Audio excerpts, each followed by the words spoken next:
Halo rekan-rekan sekalian, senang sekali dapat menjumpai rekan-rekan muda semua dalam acara Youth for Christ.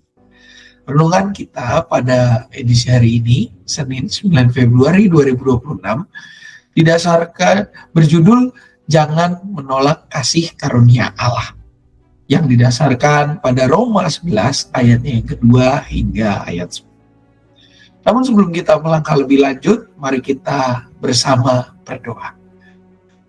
Kami bersyukur Tuhan karena pada kesempatan ini kami boleh kembali merenungkan firman-Mu. Biarlah firman ini boleh menjadi pelita bagi langkah kehidupan kami yang menuntun setiap kataan, pikiran, dan perbuatan kami untuk seturut dengan kehendak-Mu saja. Dalam nama Tuhan Yesus Kristus kami berdoa. Amin. Rekan-rekan semua, yang menjadi pusat daripada refleksi kita pada kesempatan hari ini adalah Roma 11 ayat 2a yang berbunyi, Allah tidak membuang umat yang telah Ia pilih sejak dahulu. Sekali lagi Roma 11 ayat 2a berbunyi, Allah tidak membuang umat yang telah Ia pilih sejak dahulu. Nah, rekan-rekan semua, izinkan saya memperkenalkan diri. Nama saya Samuel. Saya melayani di GKI Cicurug, Sukabumi.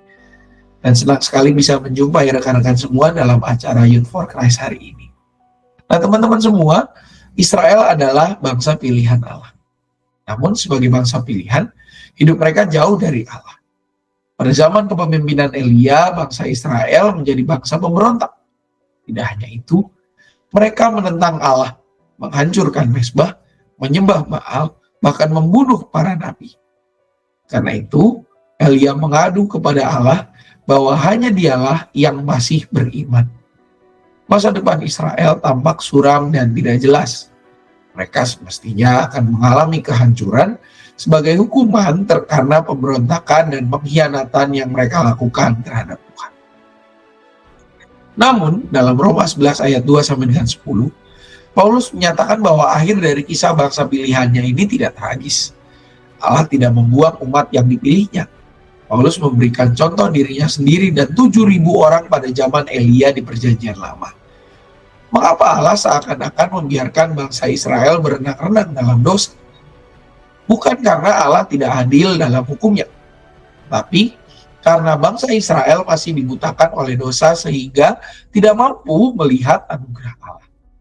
Allah juga hendak membuktikan bahwa anugerah keselamatan itu tidak hanya dianugerahkan kepada bangsa pilihan, tetapi juga bagi bangsa-bangsa lain yang percaya dan menyembah Dia. Rekan-rekan muda semua, kita adalah anak-anak Allah yang telah dipilih menerima anugerah keselamatan. Meski berkali-kali jatuh dalam dosa, Allah tetap memberi kesempatan kepada kita untuk kembali kepadanya. Oleh karena itu, hiduplah sebagai umat pilihan Allah. Jangan menolak kasih karunia-Nya. Hiduplah terus dalam kasih karunia-Nya, maka kita akan selamat. Mari kita semua berdoa. Tuhan yang baik, biarlah Engkau yang menolong kami di tengah masa muda kami ini untuk boleh terus hidup menjadi umat pilihan-Mu yang setia, yang mau terus mengembangkan diri untuk kemuliaan nama-Mu saja. Kuatkan dan mampukan kami ya Tuhan, sebab tanpa Engkau kami tidak dapat melakukannya. Dalam nama Tuhan Yesus Kristus kami berdoa. Amin.